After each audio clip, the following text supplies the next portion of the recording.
우리는 어떻게 살 것인가? 정직한 삶의 끝, 거짓된 삶의 끝을 보여드립니다. 잠언 11장은 의로운 삶과 악한 삶의 대조를 주제로 다루고 있습니다. 의인과 악인의 대조적 운명이 전체를 관통하는 핵심 주제입니다. 이 장은 의로운 행동이 가져오는 축복과 악한 행동이 초래하는 결과를 선명하게 대비시켜 보여줍니다. 주요 내용을 보면 정직과 거짓에 관한 교훈이 여러 구절에 걸쳐 나타납니다. 정직한 저울과 속이는 저울, 진실한 말과 거짓말의 차이를 강조하며 하나님께서 정직을 기뻐하신다고 가르칩니다. 겸손과 교만의 문제도 중요하게 다룹니다. 교만이 수치를 가져오는 반면 겸손한 자에게는 지혜가 따른다고 말합니다. 지혜로운 조언과 충고의 가치를 언급하며 모략이 없으면 백성이 망하지만 모사가 많으면 평안을 얻는다고 가르칩니다. 관대함과 인색함에 대한 교훈도 포함되어 있습니다. 구제하기를 좋아하는 자는 풍족해지고 남을 윤택하게 하는 자는 자신도 윤택해진다는 원리를 제시합니다.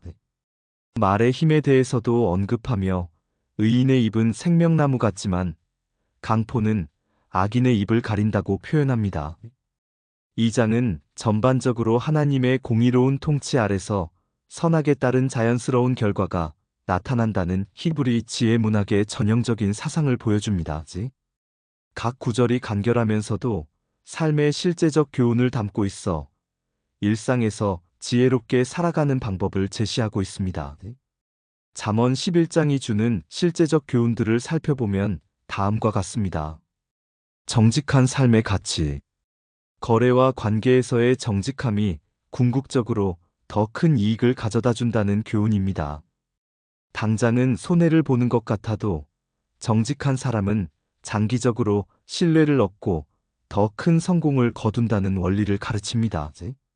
이는 현대의 비즈니스 윤리나 인간관계에서도 여전히 유효한 지혜입니다. 겸손의 지혜.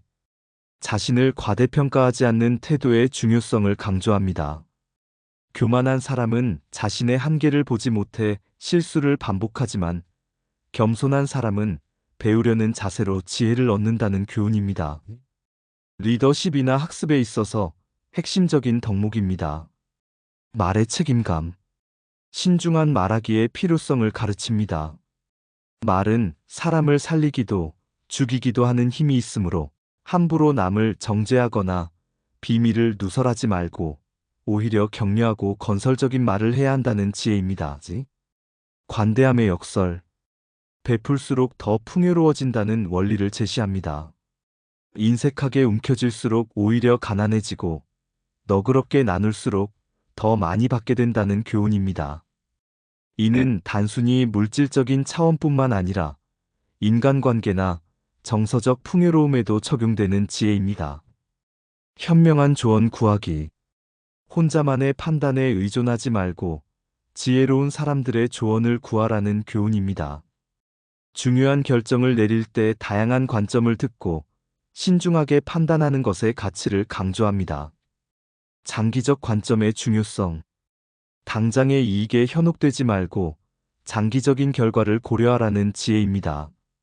의로운 행동은 당장 손해를 보는 것 같아도 결국 좋은 열매를 맺고 악한 행동은 일시적 이익을 가져다 줄 수 있어도 결국 파멸로 이끈다는 교훈입니다. 성품의 중요성. 외적인 아름다움이나 성취보다 내적 성품이 더 중요하다는 가르침입니다. 아름다운 여인이라도 삼가는 것이 없으면 돼지코에 금고리 같다는 비유를 통해 진정한 가치는 성품에 있음을 강조합니다. 이러한 교훈들은 개인의 성격 형성은 물론 사회생활, 직업윤리, 인간관계 전반에 걸쳐 실용적이고 시대를 초월한 지혜를 제공합니다. 특히 순간적 이익보다는 장기적 관점에서 올바른 선택을 하라는 일관된 메시지가 현대인들에게 중요한 삶의 원칙이 될 수 있습니다. 잠언 11장에서 정직과 거짓이 가져오는 결과를 구체적으로 비교해 보겠습니다. 정직의 결과. 하나님의 기뻐하심을 받습니다. 속이는 저울은 여호와께서 미워하시나 공평한 추는 그가 기뻐하시느니라. 정직한 행위는 하나님과의 관계에서 복을 가져다 줍니다. 안전한 삶을 보장받습니다. 완전한 자는 그의 의로 말미암아 인도함을 받거니와 정직한 사람은 올바른 길로 인도받아 위험에서 보호받습니다. 궁극적 승리를 얻습니다. 의인이 죽을 때에도 소망이 있느니라. 정직한 사람은 일시적 어려움이 있어도 최종적으로는 소망을 잃지 않고 승리하게 됩니다. 구원과 해방을 경험합니다. 의인은 환난에서 구원을 얻고 정직한 삶은 어려운 상황에서도 하나님의 도우심으로 벗어날 수 있습니다. 입으로 생명을 줍니다. 의인의 입은 생명나무라고 하여 정직한 사람의 말은 다른 사람들에게 생명력과 치유를 가져다 줍니다. 거짓의 결과 하나님의 미워하심을 받습니다. 속이는 저울에 대한 하나님의 반응은 단순한 불쾌감이 아니라 적극적인 미워하심으로 이는 삶 전반에 걸친 불안정을 의미합니다. 스스로 파멸에 이릅니다. 간사한 자는 자기의 간사로 말미암아 멸망하느니라. 거짓된 행위는 결국 자신이 파놓은 함정에 자신이 빠지는 결과를 낳습니다. 진노의 날에 무용함을 드러냅니다. 진노의 날에는 재물이 무익하나 거짓으로 얻은 부나 성취는 정말 중요한 순간에 아무 소용이 없음을 보여줍니다. 환난을 떠안게 됩니다. 악인은 와서 그것을 대신하느니라고 하여 의인이 피하게 된 고난을 거짓된 자가 대신 받게 됩니다. 소망이 끊어집니다. 악인은 죽을 때에 그의 소망이 끊어지고라고 하여 거짓된 삶의 끝은 절망과 공허함뿐입니다. 실제적 비교 분석. 비즈니스 영역에서 정직한 거래는 고객의 신뢰를 쌓아 장기적 성공을 가져오지만 속임수는 단기 이익을 위해 평생의 신용을 잃는 결과를 낳습니다. 인간관계에서 진실한 소통은 깊이 있는 관계를 형성하고 위기 상황에서 도움을 받을 수 있게 하지만 거짓말은 관계를 파괴하고 고립을 초래합니다. 위기 대응 능력에서 정직한 사람은 자신의 상황을 정확히 파악하고 적절한 도움을 요청할 수 있지만 거짓에 익숙한 사람은 현실을 왜곡해서 인식하여 잘못된 판단을 내리게 됩니다. 내적 평안에서 정직한 사람은 양심의 가책 없이 평안한 마음을 유지할 수 있지만 거짓된 사람은 들킬까봐 항상 불안하고 스트레스에 시달립니다. 시간의 흐름에 따른 차이. 초기 단계에서는 거짓이 더 유리해 보일 수 있습니다.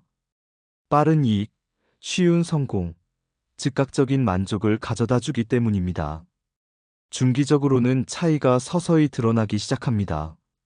정직한 사람의 신뢰도가 쌓이는 반면 거짓된 사람의 신용에 균열이 생깁니다. 장기적으로는 그 차이가 명확해집니다. 정직한 사람은 견고한 기반 위에서 지속적 성장을 하지만 거짓된 사람은 모래 위에 성처럼 무너지게 됩니다.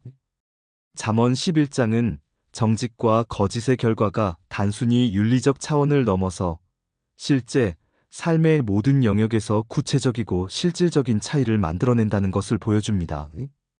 이는 하나님의 질서 안에서 진실이 궁극적으로 승리한다는 성경적 세계관을 잘 드러내고 있습니다. 우리는 앞으로 어떻게 살아야 할지 답이 보이시나요?